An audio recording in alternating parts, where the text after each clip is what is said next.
Our topic this morning, you will find in the poster that went out, is Lost in the Church. Lost in the Church. Kena babi timbeka, yali ena ibi, ena lomani lotu, yali ena lomani songsong lotu. Lost in the church. How can one be lost in the church? We would like to think that everyone that is in the church has been found. So how can people be lost in the church? Before we open our passage this morning, let us bow our heads for prayer. Ne mami kalau, ke mami dola wana nomu ni vosa, ke mami kere ana nomu ni alotamu, ni adengu wana ngau ne bole ikina, ke mami kere atalanga nomu ni bidengu bena singalibu ni kua. Isang walangani no ne dengu baturanga na kaya na wamadaltaki, dengu batalanga na kaya na dingomi, kaya na ngau ni sala ni kaya na mbula taki. Ibuke ke mami kena ne mami kalau, Chisu ne mami wakamula. When something is mentioned once, okay, it is important. When something is mentioned twice, what does it mean? When you are the mother and you say something to your child once, you want it to be obeyed. You want to be obeyed the first time. When you mention twice, what does that mean? The third time, that can be very serious. In the Bible, when something is mentioned once, it is important. When it is mentioned twice, it is doubly important. When that same passage or message or text or story is mentioned 3 times, then it must be very important. And so today we are looking at a story in the Gospels that is mentioned 3 times, which means it is a very important story. Matthew, Mark, Luke, and John are the 4 Gospels, but Matthew, Mark, and Luke, they are sometimes called the Synoptic Gospels. Synoptic Gospels. Synoptic Gospels meaning, synoptic meaning, comes from a word that means to see together. To see together. So all 3 of them, they are looking at the story of Jesus in a way that is similar to each other than the one in John, than the Gospel of John. And so in the Synoptic Gospels, Matthew, Mark, and Luke, we find the story that is mentioned in Mark chapter 10. So in your Bibles, I invite you to look at Mark chapter 10. To look at this important story. Why is it so important that it has to be mentioned also by Matthew and also by Luke, the Gospel of Luke? We find in the Gospel of Mark. We can use any of those passages for our study this morning, but we are selecting the one that is mentioned in Mark chapter 10. Mark chapter 10. A well-known story, well-known account that is so familiar to many of us that sometimes we think, what is there more to learn from this story? And that is the story in Mark chapter 10, verses 17 down to 31. Mark chapter 10, verses 17 down to verse 31. The story of the ruler, the story of the rich man, the story of the young man, and so if we combine all of that, the story of the rich young ruler. Story of the rich young ruler. By way of background, you will notice that Mark also tells the story, this particular story, way down in chapter 10. Gospel of Mark, we can say, is divided into 2. E wase takerua na kosipeli marika. Mana wase ndua kina wase walu, chapter 1 to chapter 8, verse 21. where the question is answered, who is Jesus? From chapter 1 to chapter 8, verse 21, the question is asked, who is Jesus? And the answer is found in verses 22, verse 26, in verses 27 to 30. Who is Jesus? And so the stories we find in chapter 1, chapter 2, chapter 3, chapter 4, 5, 6, 7, 8, they are all leading up to answering this question, who is Jesus? And the answer that is found in chapter 8, verses 27 to 30. Notice the answer to that question. Jesus himself asked the question of his disciples as they were walking along. Who do people say I am? And verse 28 of Mark chapter 8, well, some say John the Baptist, some say Elijah, others say you are one of the prophets. And then Jesus asked his disciples, but as for you, who do you say I am? And what's Peter's reply? You are the Christ, or you are the Messiah, or you are the anointed one. And Jesus warned them not to tell anyone about him.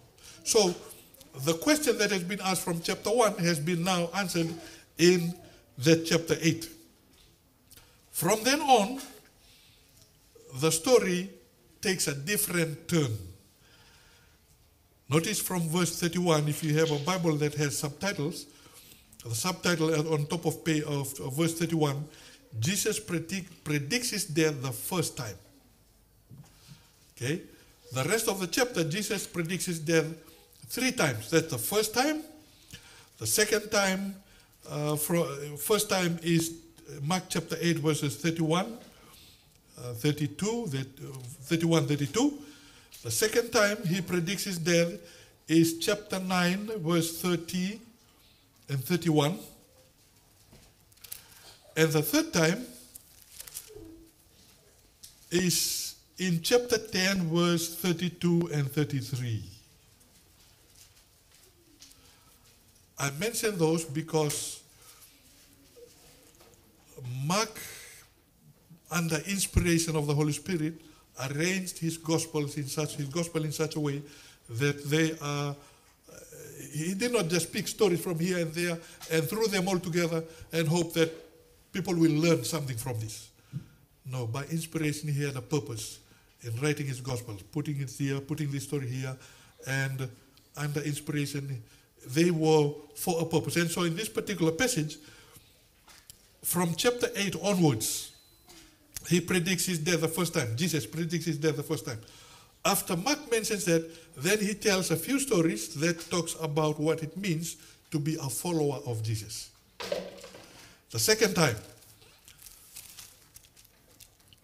in chapter 9, verse 30, after he predicts his death the second time, then you find stories about what it means to be a follower, true follower of Jesus. And then the same in chapter 10, verses 35 going on, verses 32 going on down. We are looking at the second one, his second prediction. Notice what it says in chapter 9, verse 30. Leaving that region, they traveled through Galilee. Jesus did not want anyone to know he was there, for he wanted to spend more time with his disciples and teach them. In the Gospel of Mark, you find several places where Jesus said to his disciples, don't tell anyone who I am. Or when he healed people, he told them, don't tell anyone who healed you. Sometimes it's called the secret of the Gospel of Mark, or the Markan secret. Of all the Gospels, we find more of this in Mark. Don't tell anyone who I am. Why was that? Because he knew what was in the minds of the Jews. That when someone who is able to heal, someone who is able to make miracles, someone who is able to feed 5,000 people, this is the person that we would want to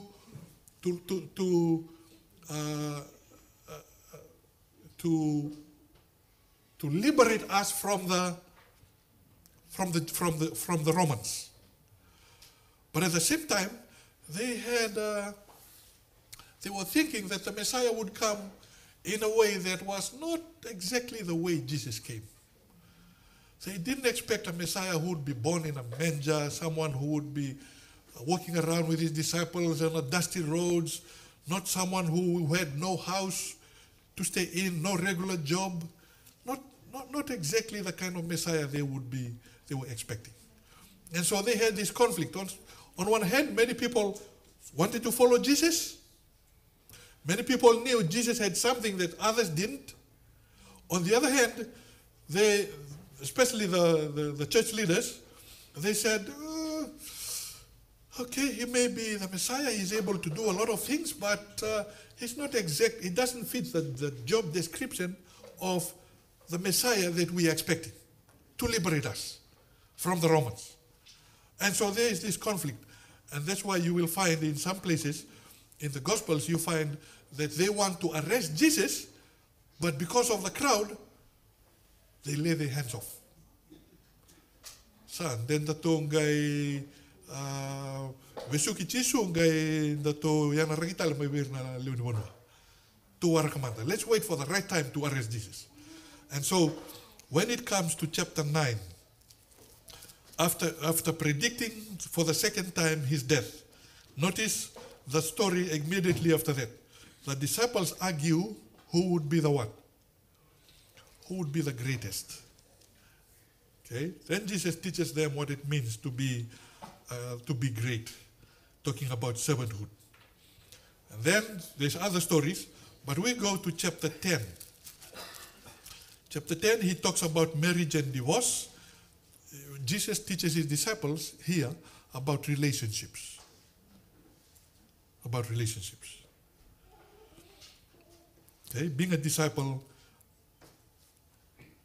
it is important to be careful about our relationships. So Jesus talks about marriage and divorce.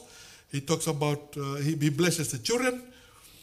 Discipleship involves not only respecting the institution of marriage, but also in the second story, as we lead up to our story, talks about, notice what it says in chapter 10, verse 14.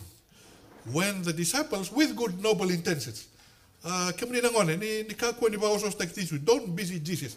He has more important things to do, to attend to, rather than attending to you. Please stand aside? But what was Jesus' reaction to that kind of action from his disciples? In my version, it says, when Jesus saw what was happening, he was angry. He was angry with his disciples. And he said, let the children come to me, don't stop them, for the kingdom of God belongs to those who are like these children. I tell you the truth, anyone who does not receive the kingdom of God like a child will never enter it. Straight after that, Mark records our story this morning. Verse 17. Verse 17.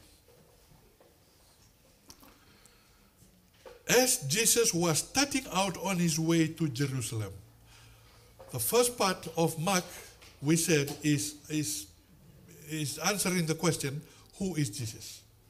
The second part, from chapter 8 onwards, is Jesus on his way to Jerusalem and to his death.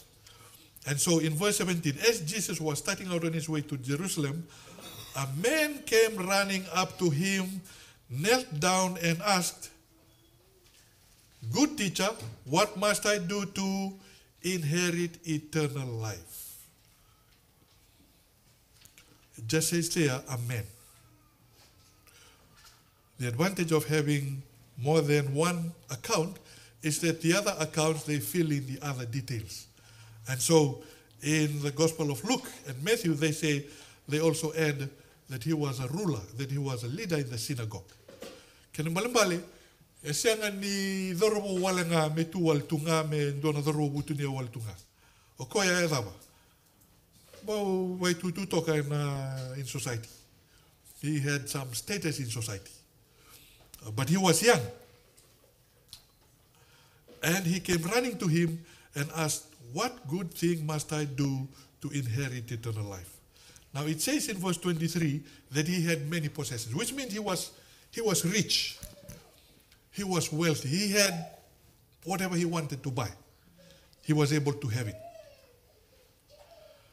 And so we would think that people who are rich, they don't need anything more. So what do we see here coming and asking Jesus for something else that he did not have? You don't find rich people going and asking for, it's too embarrassing, too humiliating to go and ask for something from someone else, especially from someone who did not have anything, did not have a house, did not have a regular job, someone who walked around. He was like a nomad, walking from village to village, town to town. So what is this rich young man doing, coming to ask Jesus a question about eternal life? Anyway, good teacher, what must I do to inherit eternal life? Wakila na dorwongo, lewu ni yawe tubua, na itutu sa tiko kinokoya. Zabe tutu zabe tiko kinokoya? He was a ruler. He was a synagogue ruler. He realized, even though he had his wealth, even though he had his status, role in society, even though people respected him, even though people looked high at him, looked up at him, he still had something missing. He still had something missing.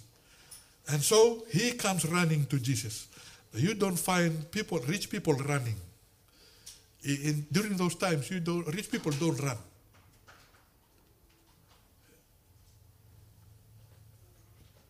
You walk. It's more status. Yes, you walk. If you're going to meet an important person, you walk. People, your servants will accompany you, walk. But for someone to run, it must be something important. Can you remember any other account in the Gospels where somebody ran, a rich person ran? The prodigal son's father. When he saw his son a long way off, it says in Luke chapter 15, he gathered his robes around him and he ran towards his son. And so, why did that prodigal son's father run? And here we find a rich man running. So it must be terribly important for him to run. And sure enough, we find why he ran. He wanted to know, what must I do to inherit eternal life?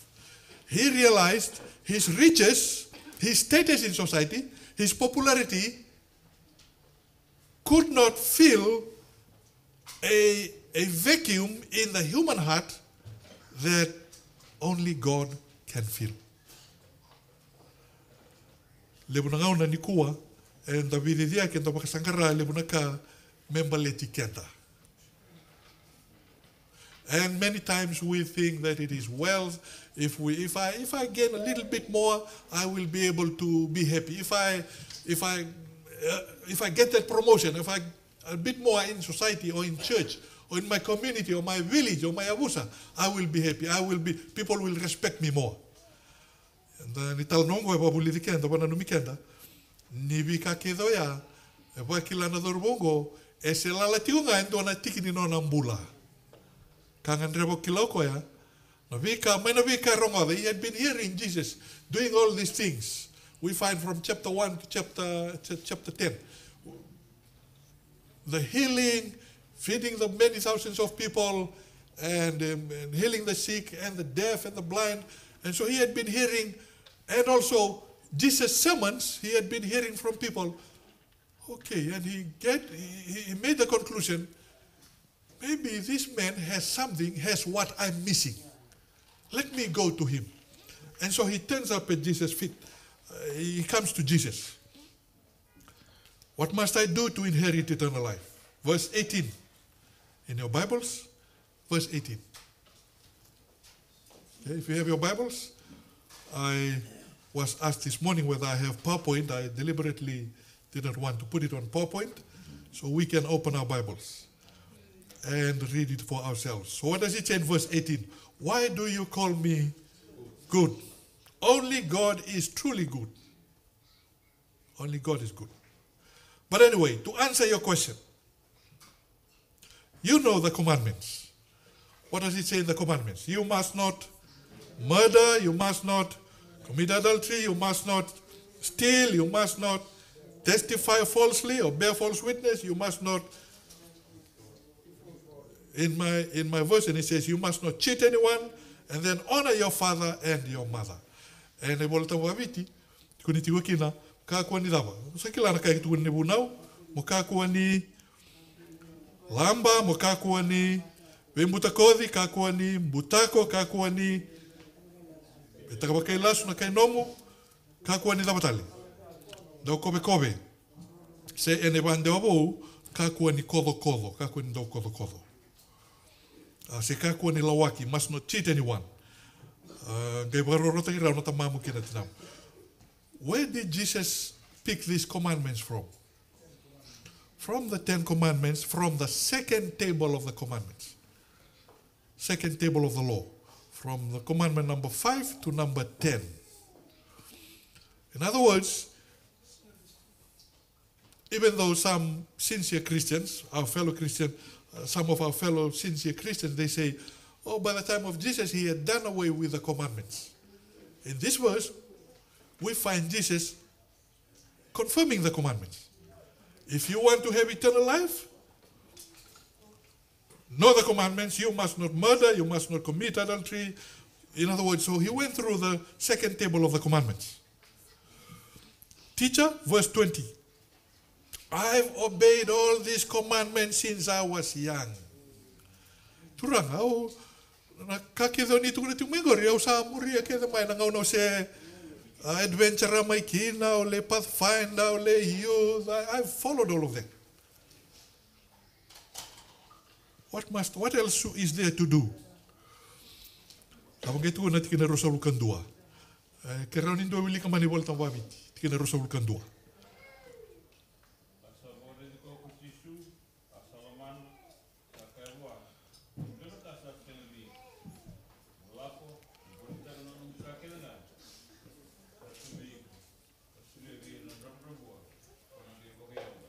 Now, Mark is the only one who mentions this first part of verse 21. Looking at the man, Jesus felt genuine love for him. Asa rediko Chisu asadaba? Asalomana. Nabosaya analomana, having genuine love for him. What did Jesus feel genuine love for him?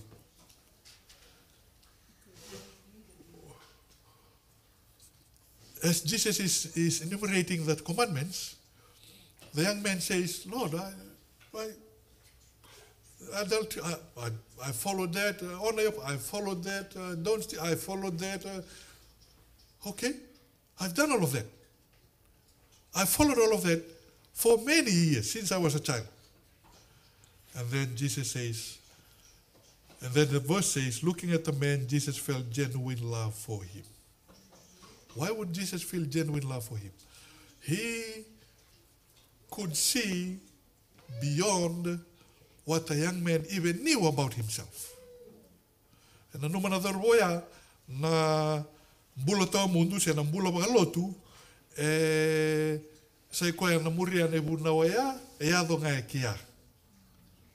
I followed all of that. He assumed or presumed that following Jesus or having eternal life or religious or religion consisted of only following those commandments. But then Jesus, it says in that verse, felt genuine love for him. Jesus was able to see through what the young man knew about himself. Jesus knew what was in his heart. Jesus knew what was in his soul. And so he says, there is still one thing you have not done. In another account, it says, before he says there's still one thing, in another account it says, if you want to be perfect. If you want to be perfect. Keba kau bina kata modaba? Mo bina kasara. Keba kau bina kata moyalo donu. Keba kau bina kata motau doko sara. Me senga nindo na ka baka melena buguni no mumbula baka lotu baka yalo. If you want to be perfect, there is still one thing you have not done. Imagine being told that.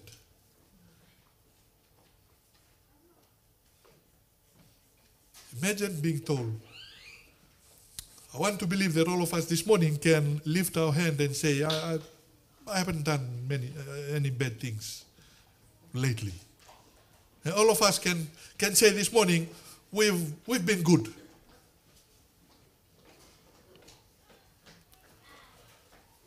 But then imagine Jesus saying to you, okay, Savinaka, that you come to church. It's good that you are a Christian. It's good that you are an Adventist. It's good that you come to church on Sabbath. It's good that you are keeping the Sabbath. It's good that you are doing all these things. But there is one thing you lack. Imagine if you are told that.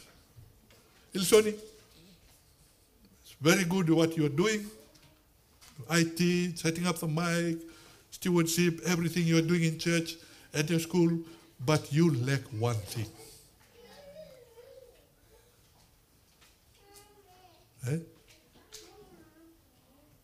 Auntie, it's very good what you are doing, all these things, catering for lunch, helping the poor and all these things, but you lack one thing. Sarah, you kabinako sa the kabatiko, or the kabatiko go, the kabatiko, you don't do any bad things, you don't go and steal, but there's one thing you lack. Fred, very good, you are a deacon, you do all these things in church, but there's one thing you lack. Imagine being told that. Master Te, you're an elder, wonderful how you're leading the church, but there's one thing you lack. Imagine being told that. There's one thing you lack. Otherwise, we can't do.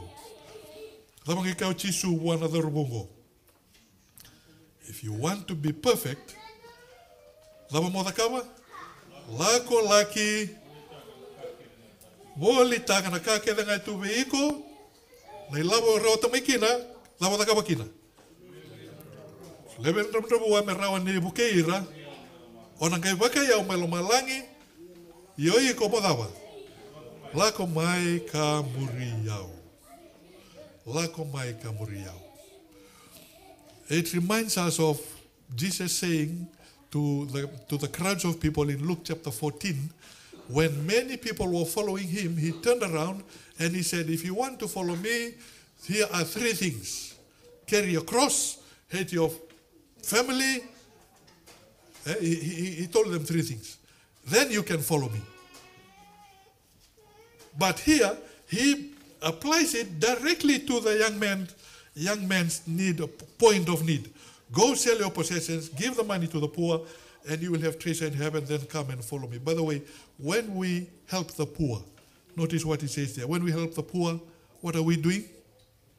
When you give money to the poor, when you invest your money to the poor, what are we doing? What does it say in that verse?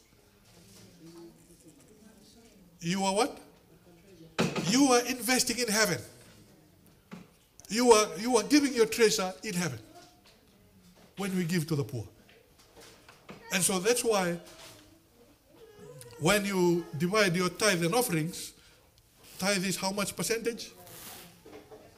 10%. And how much do you have left after you put a 10% aside? 90%. Is that still a lot? 90%. And then how much offering do you give?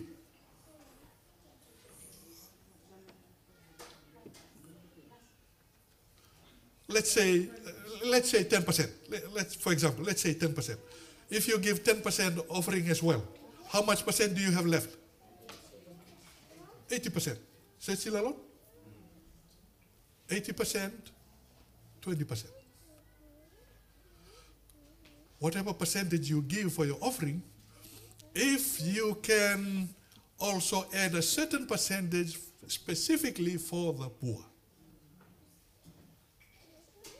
Okay, part of the offering may come and be with and help with feeding in Adra, in Woodridge, or maybe the Dockers or Women's Ministry to go and help others. But if you can put aside a certain percent, maybe 2%, maybe 3%, whatever it is that the Lord impressed you with, Whatever it is you give specifically to the poor, when you do that, what does it say in this verse? You are investing it in heaven. When we give to the poor, we are giving to God. And Jesus said, those who are the sheep and the goats, those who are the goats, when I was hungry, what did you do? You turned away from me. You never fed me. When I was naked, you never clothed me. When I was poor, you never helped me. And so, go away from me. Lord, when did we see you? We never saw you come around. We never saw you. Jesus said, when you did not do to the least of these, you were not doing it to me.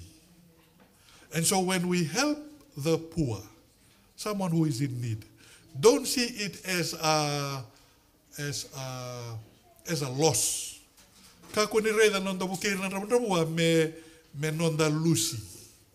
In fact, when we help the poor, it is directly putting our resources, our investment, into somewhere where it will not be affected by inflation, by pandemic, by bank closures, by things that happen that devalue the worth of our investments. One moment our investments can be up here. Next moment, when there's a coup, when there's a economic meltdown, whatever may happen, recession, our investment can drop. But when you invest in heaven, what happens to that investment? It actually grows. Actually grows. And so when we help the poor, our investment is safe. And you will have treasure in heaven. What did Jesus say about our treasures? Where your treasure is, there your heart also will be. So if you're investing in heaven, where will your heart be? In heaven. And so when Jesus comes, he will only take to heaven those who will be happy to be in heaven because their heart is already in heaven. He will not want to come and take to heaven someone whose heart is not in heaven. You will be sad in heaven. It'll be like pulling a child to go somewhere and the child doesn't want to. It's like taking a horse to drink when the horse doesn't want to drink. It's a big battle. It's a big battle. Jesus will not want to take to heaven someone who does not want to go to heaven. Why? Because our hearts are not in heaven. Because we never invest in heaven. Because we have not been helping the poor amongst us. Jesus said, you will always have the poor amongst you, and that will be, and that has been purposely a test of our love, our charity, our benevolence. Then come and follow me. What was the reaction of the young man? At this, the man's face fell, in my version, and went away sad. Can someone read the Fijian version, please? Verse 22. Mark chapter 10, verse 22.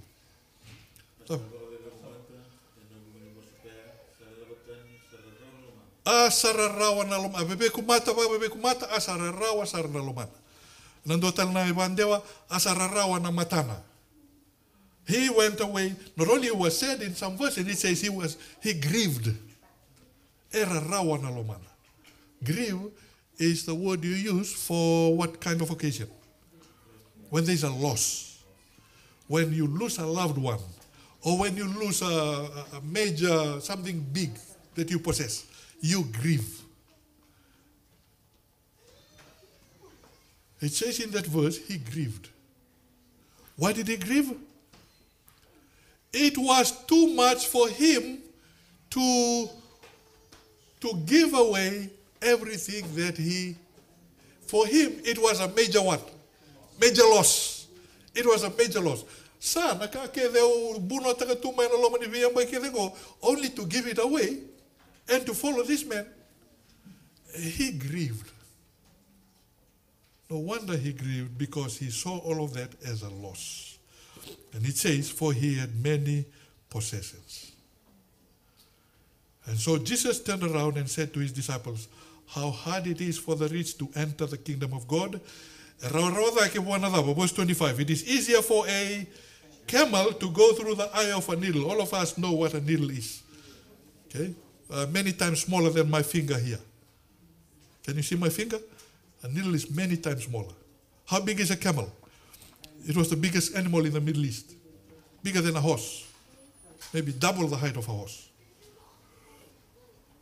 So for a camel, like almost as high as the ceiling, to try and fit it into the eye of a needle, that's impossible. As impossible as, can any of you float in midair right now?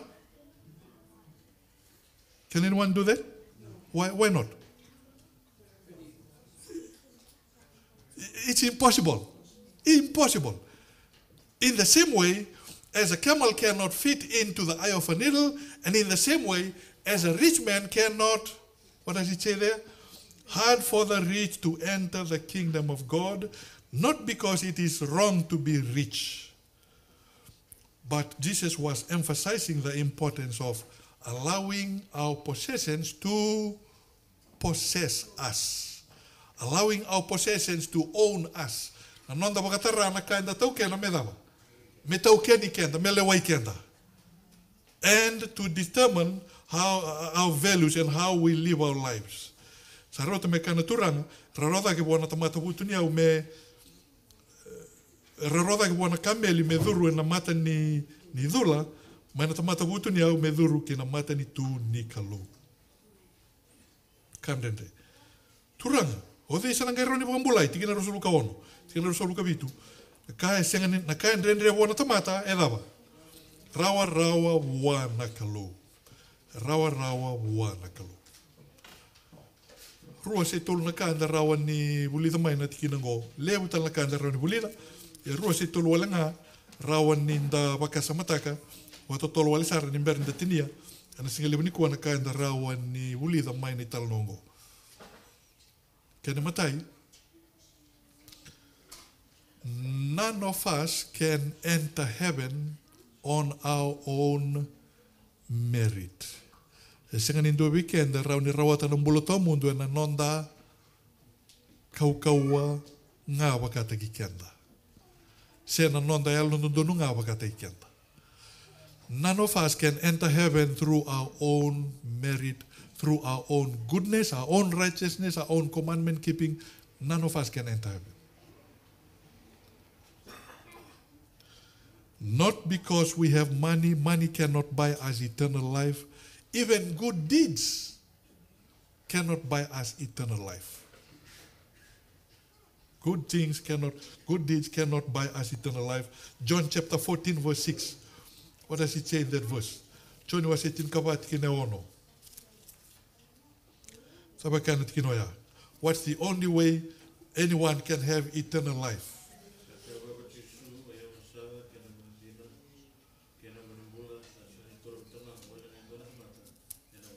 I am the only way, the truth, and the life. We cannot inherit heaven on our own merit. Can you imagine? Can you the only way, the only thing that you can worship that will satisfy is Jesus. Our riches cannot satisfy us. Our possessions cannot satisfy us. And this is something that many people, unfortunately, they have heard maybe, they've seen it, but they have not learned from. Those who are rich, those who worship riches, once they get a certain amount of money they have, what else do they want? I want more. They can never be satisfied. Those who worship riches, they can never be satisfied. They continue to want more. Those who worship beauty, those who worship nice look, good looks, once they have those nice look, good looks, what do? They begin to compare themselves to others. And then as time goes, they begin to see themselves get old. They continue to do whatever it takes to be able to continue to look young. Why? Because they worship good looks. And whatever else it takes. Whatever the navikai so erdongan merawa ni reri binakina. Bletea naka era era waroro kina, na ka era lotu, era soka lo kina. Ni sa tu weekend na iau, ke waka enda waroro kina iau, ke waka en bimbi weekend na iau, enda na vina kata me sota le mitigo weekend. Tuana wekangu,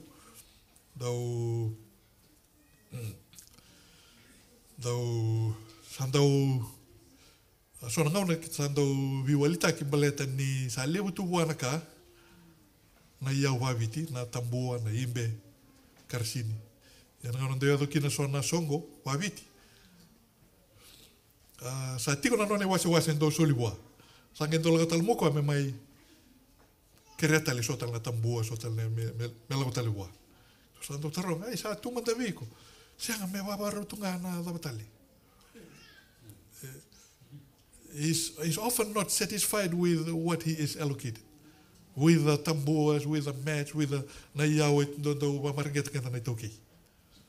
Ya ka endo yado ninda bakamarenge ni bimbi weekend da sona ka wakawaya.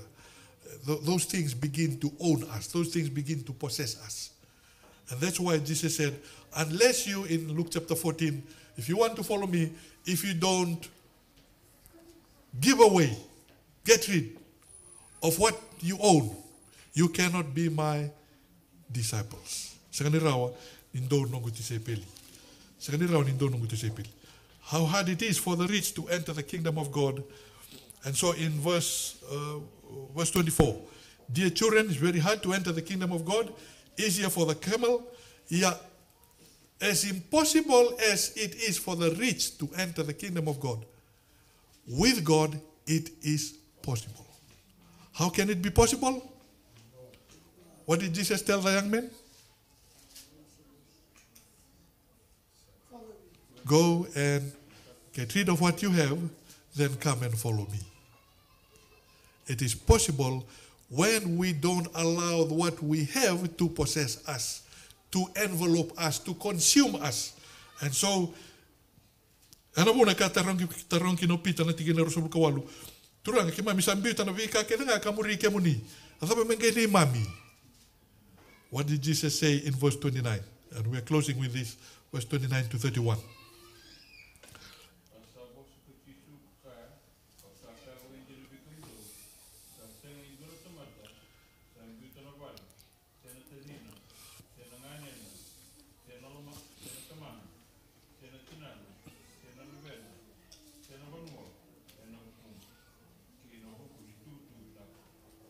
Sausau?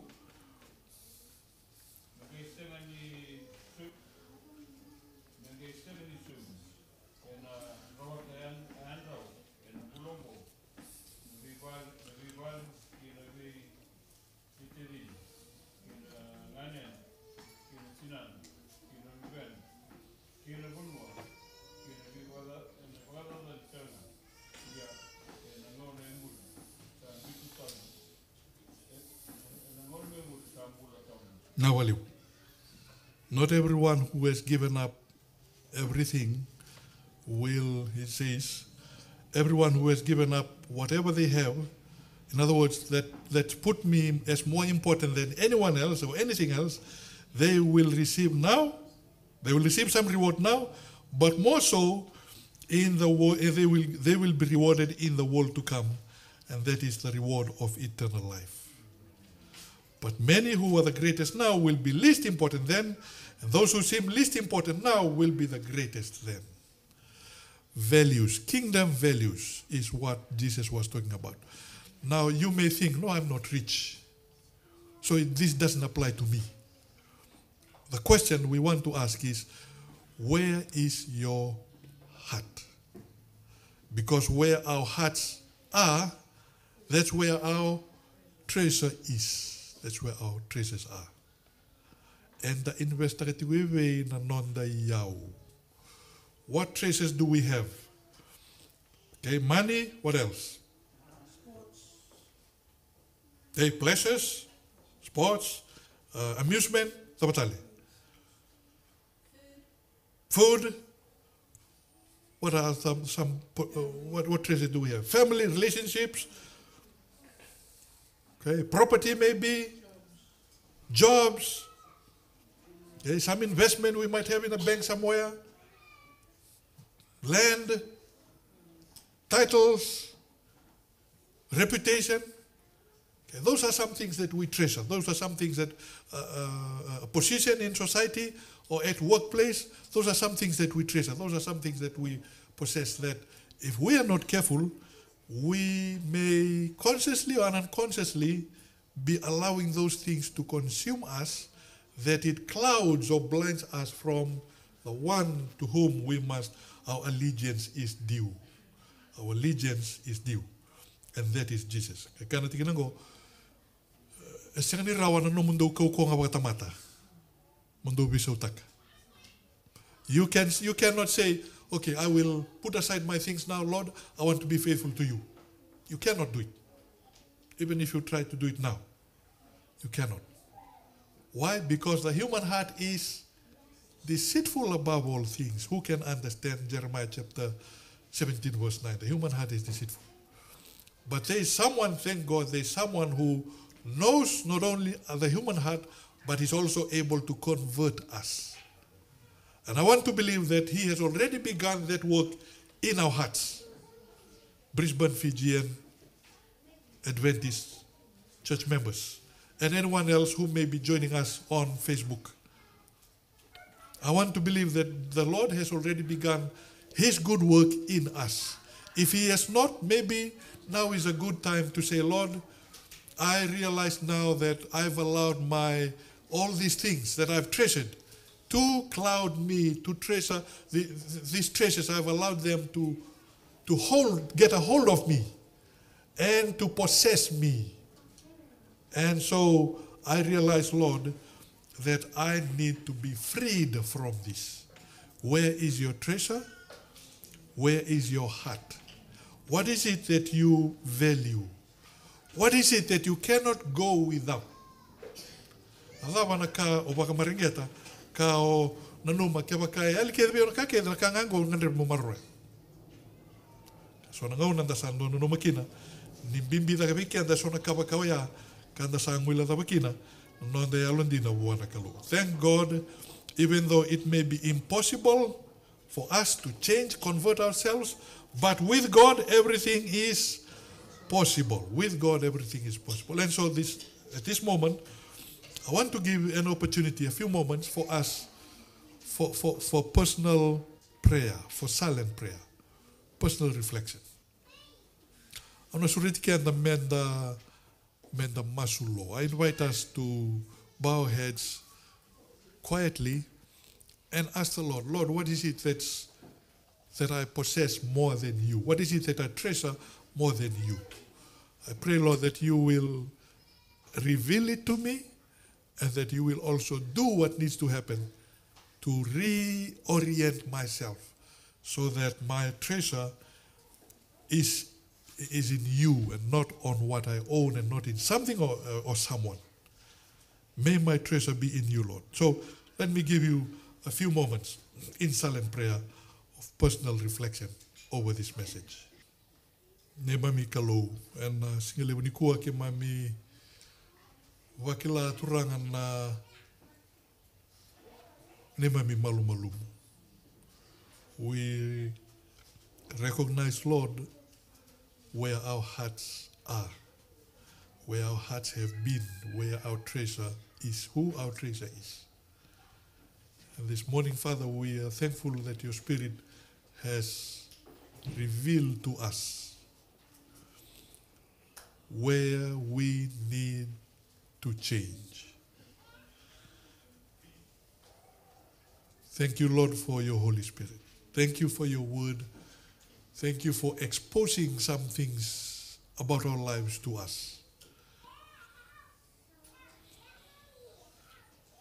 I pray, Father, that if there's anyone here that realizes and that is fighting that battle in his heart or her heart, maybe some things are more important to him or to her than you.